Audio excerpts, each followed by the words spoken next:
Major funding for KPBS Evening Edition has been made possible in part by Bill Howe Family of Companies, providing San Diego with plumbing, heating and air, restoration, flood and remodeling services for over 40 years. Call 1-800-BILL-HOWE or visit billhowe.com. And by the Conrad Prebys Foundation, Darlene Marcos Shiley, and by the following.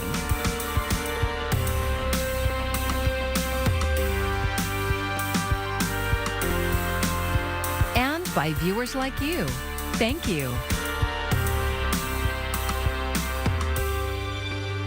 As the humanitarian crisis along our border continues, it's taking a toll on local immigrant and aid organizations. Thank you for joining us. I'm Maya Trabulsi. Over the last few weeks, Customs and Border Protection has dropped off 10,000 migrants in San Diego County.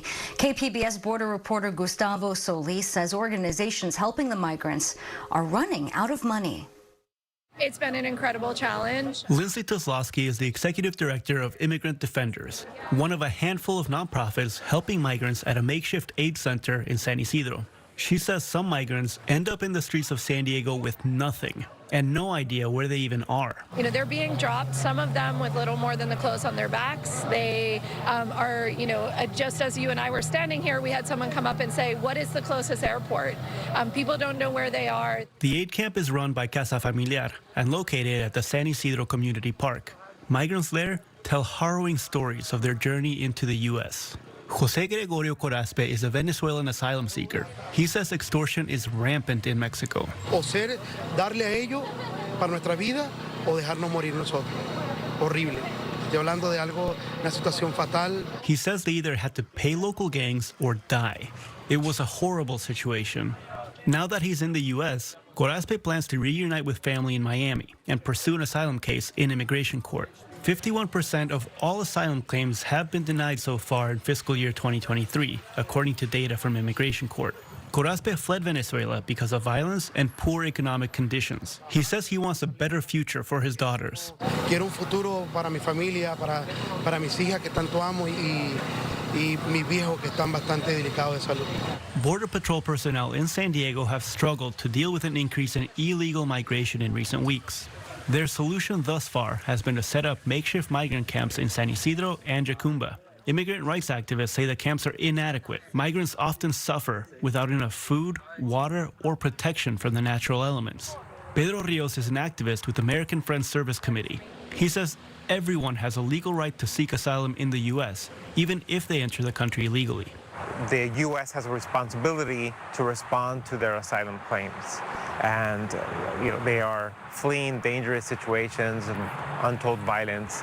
The Biden administration set up a mobile phone app for asylum seekers to set up appointments and enter the U.S. The app is meant to prevent the kind of chaos we are now seeing in San Diego. But Rios says that the app isn't practical for people who are fleeing for their lives. Like one young mother told me, I can't afford to wait for 3 weeks in a hotel room in Tijuana. I just can't afford that.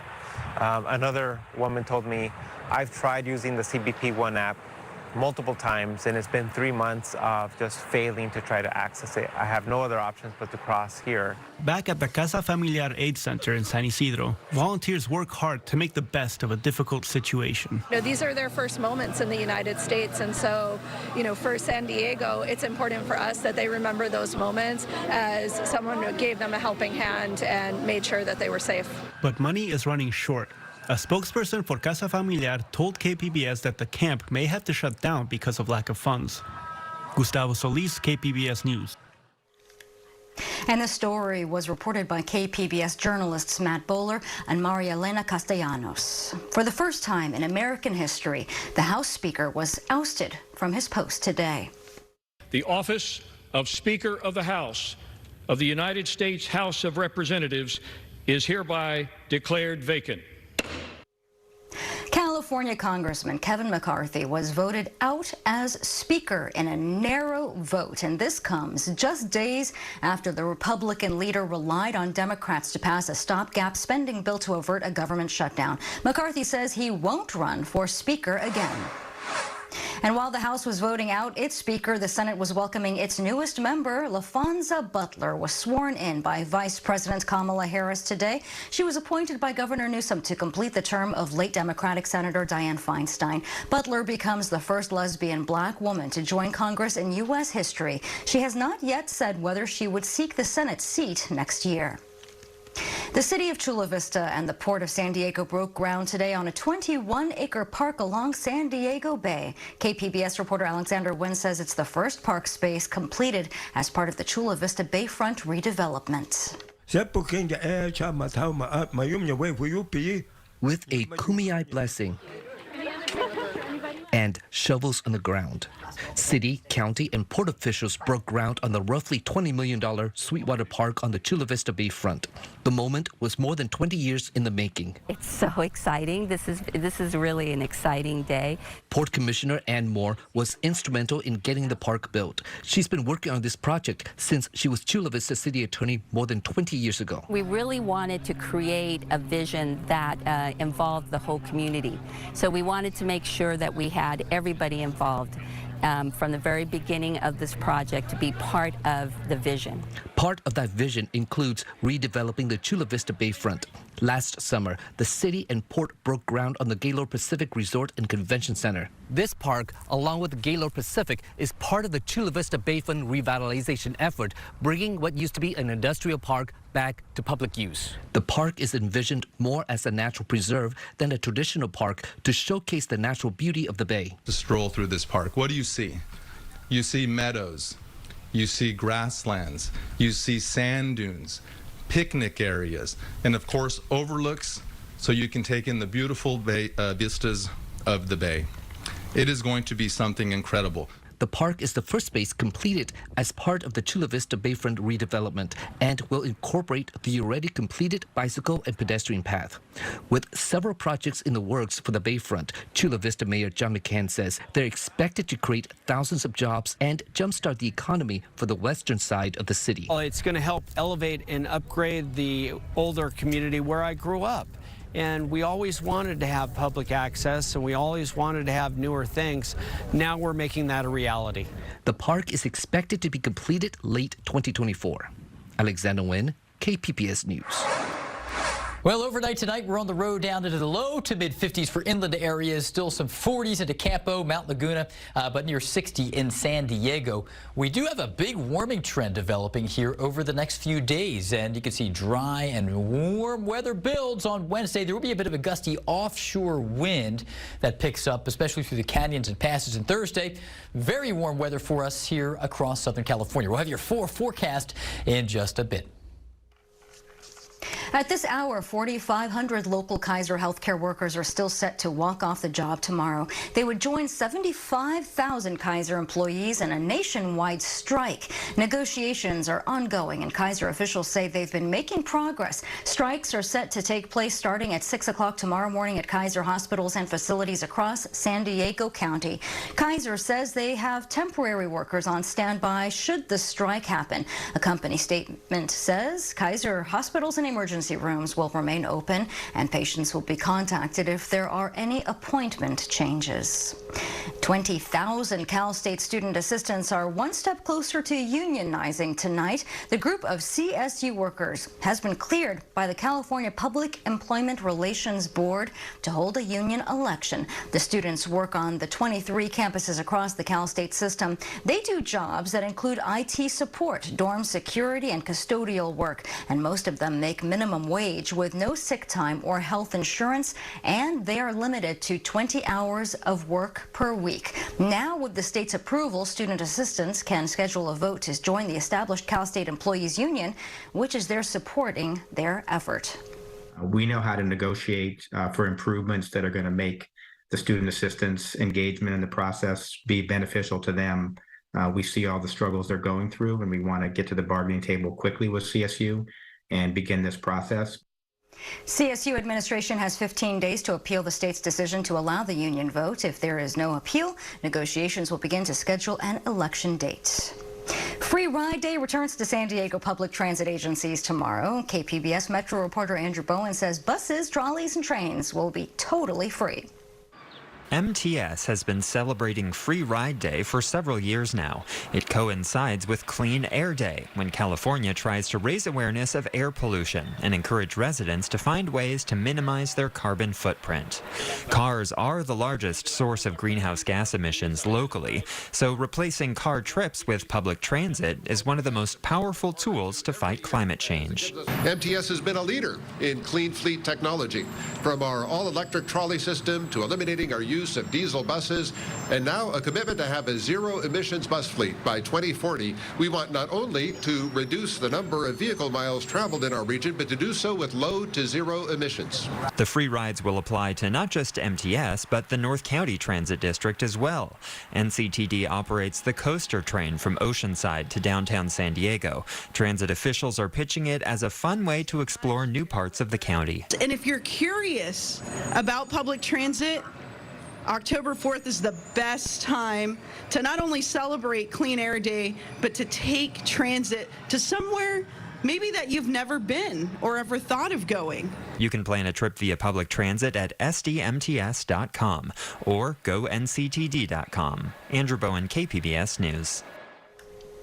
And speaking of free, kids can get free admission to dozens of museums and other local attractions all month long. That story is coming up. In our ongoing series on public art, we've been touring the county to visit well-known and hidden art pieces. And this next installment, KPBS producer Brendan Tucanardi takes us to a giant mosaic that brings the underwater world to life in concrete and tile.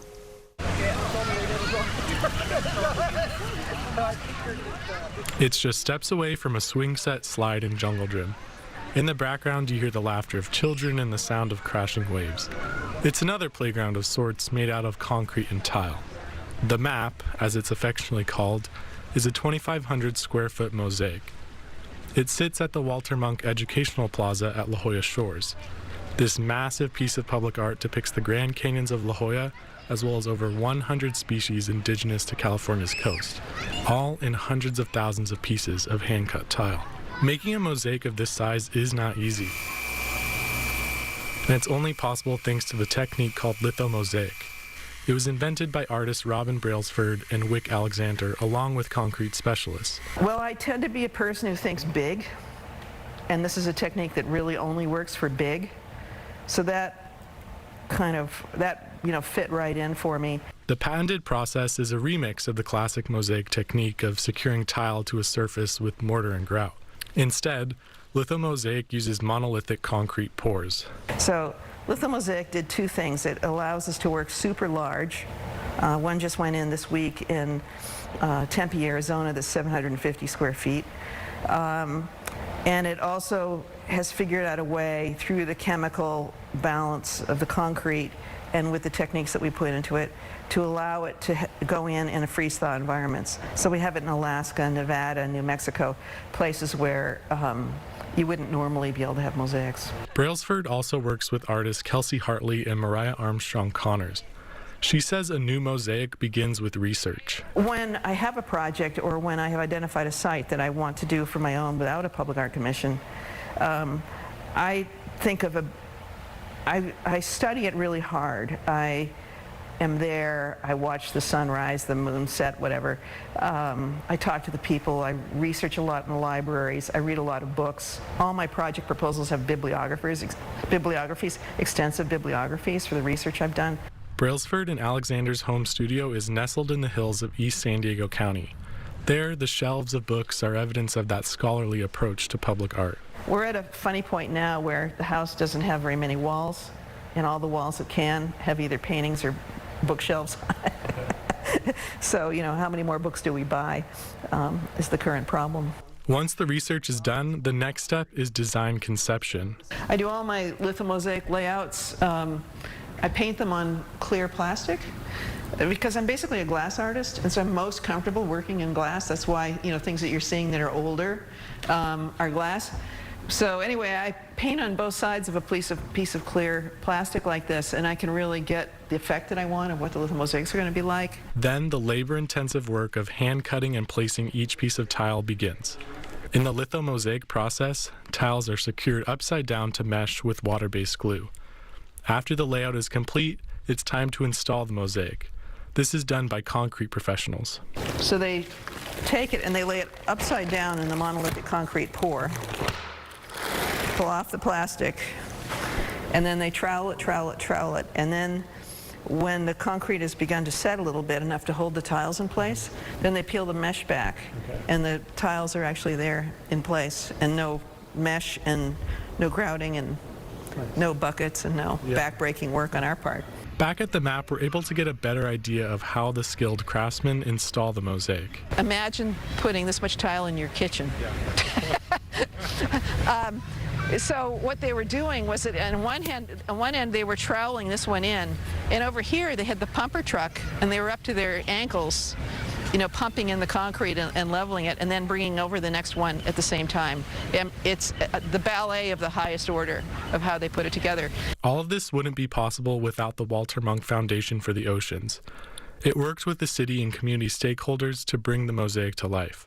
Munk is widely considered to be the father of modern oceanography. He was one of the first scientists to bring statistical methods to the analysis of oceanographic data. And while he died in 2019 before the map was finished, the mosaic continues his legacy of teaching the next generation about the oceans and the animals that call it home. And the beauty of public art is that it's for everyone. Well, I was just talking to one of my collaborators, Kelsey Hartley, on the phone, and she was pointing out that in this time right now, mortgages are expensive, COVID has left people without jobs, there's a lot of uncertainty in the world, and what's great about public art and something like this is you can really sort of interact and own it, you know, on your own. I love the fact that my things don't belong to anybody, and they belong to everybody. And you can be here at midnight, you can be here at 3 o'clock in the morning, you can be homeless, you can have the biggest house in La Jolla, and you all get to experience it in the same way. From a 31-foot gray whale to a life-size human diver, the map offers visitors a chance to explore the ocean, but without having to get wet. You know, there you go. That's what more could I ask for? Brendan Tuchinardi, KPBS News. And to see more public art stories and tell us what art pieces we should cover, you can go to kpbs.org/publicart.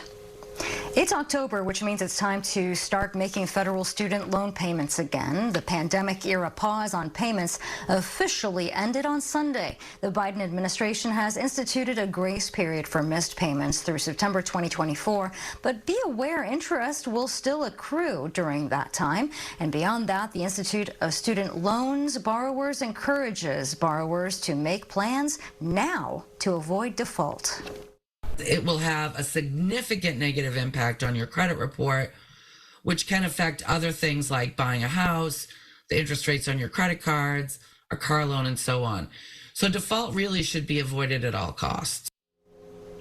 Borrowers in default on their student loans could have their federal tax refund or even part of their paycheck withheld.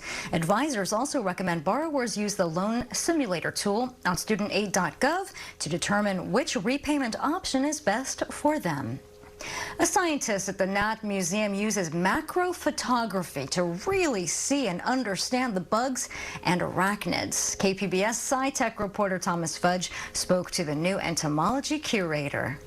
This is an arachnid from the island of Tasmania. Shahan Der Karabadian took this photograph during a trip there. After capturing the rare creature with his camera, the reaction to it has been kind of funny. When I put photos of this on social media, a lot of people thought this was from the ocean.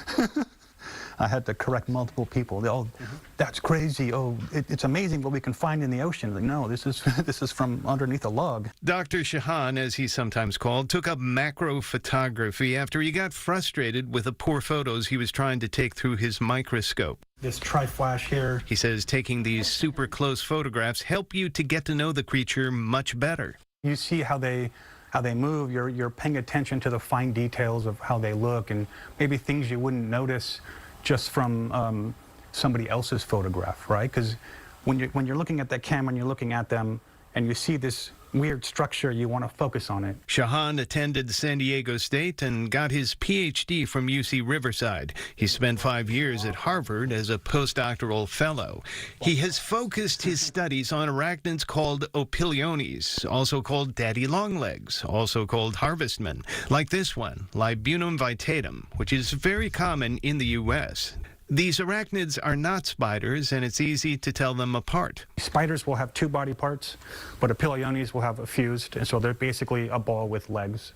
That's kind of the easy way to tell them apart. Harvestmen, they don't have venom, they don't have fangs, they don't make silk, they don't have webs or anything like that, and they're completely harmless. He describes them very simply, but harvestmen come in many varieties, like this one, another native of Tasmania, and this one, Trogylus tricarinatus, originally from Europe, now seen along the U.S. eastern seaboard. Dr. Shahan found one in a park where he'd eat lunch while going to Harvard. Shahan is a SoCal native who fell in love with nature at a very early age, growing up on the edge of development in Rancho Cucamonga. He says to go into nature, he just had to cross the street. There was one day I remember, I wasn't really paying attention to bugs or anything, and I flipped this rock and there was a giant centipede. And it scared me, but I couldn't look away. And now he's collecting those creeping, hidden creatures for the Nat in San Diego. Thomas Fudge, KPBS News.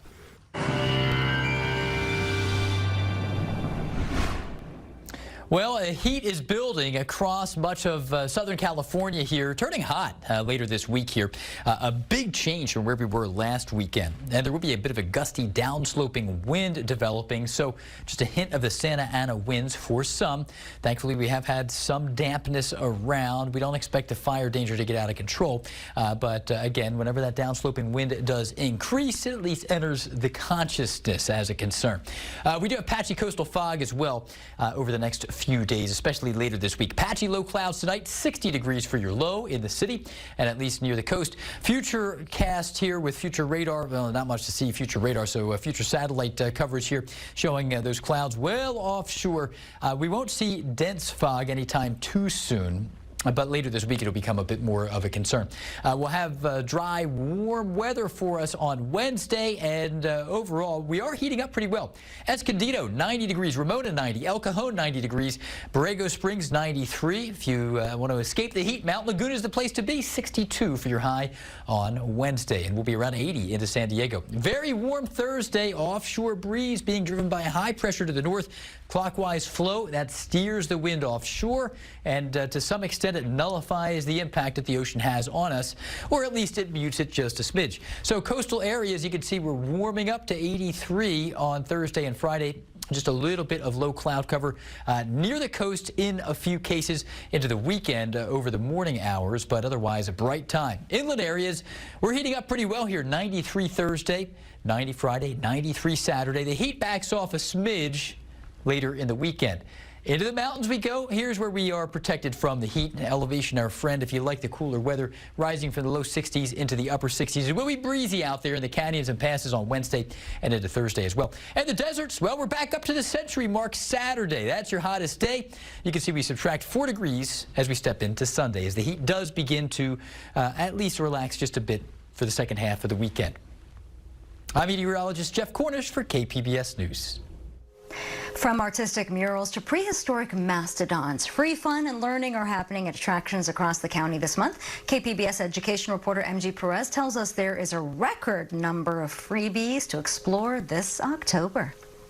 Oak trees are anchors. Yeah. Oh, wow, what's that? The wow factor is off the charts here at the San Diego National History Museum in Balboa Park. Oh, it's called a Brontotethorus. That's what that guy is, a Brontotethorus. Danielle Dreary and her 9-year-old daughter Kira are exploring the past and the many features of dinosaurs that once roamed the earth. It's tactile learning, right? Like out of a book. You can only learn so much, but if you're like hands-on, engaging with an object, you get to learn more, I feel like. Every October, the San Diego Museum Council opens the Nat and other member museums free to children, and in many cases free for the entire family, too. 60 museums and attractions across the county have freebies and guaranteed fun this month. That includes the USS Midway, the Pacific Southwest Railway Museum in Campo, the Fleet Science Center, and the Comic-Con Museum. You don't have to get dressed up to come to a museum.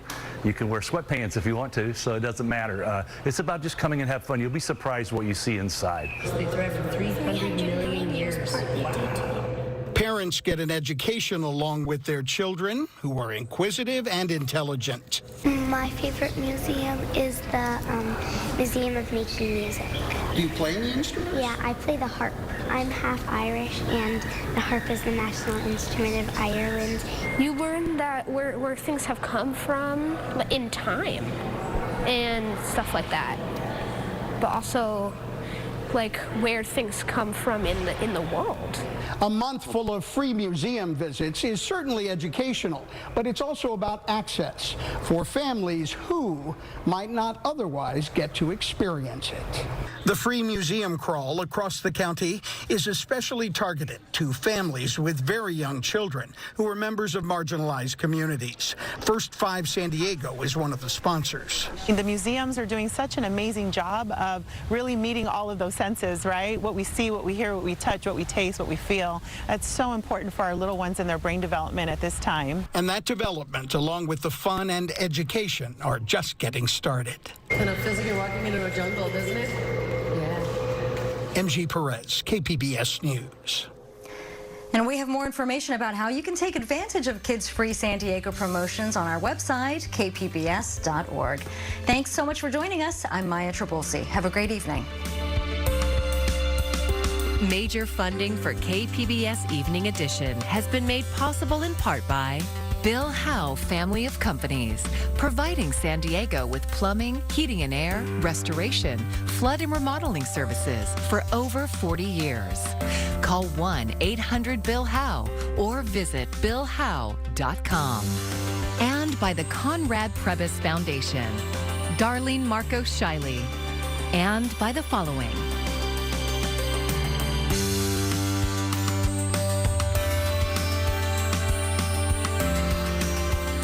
By viewers like you. Thank you.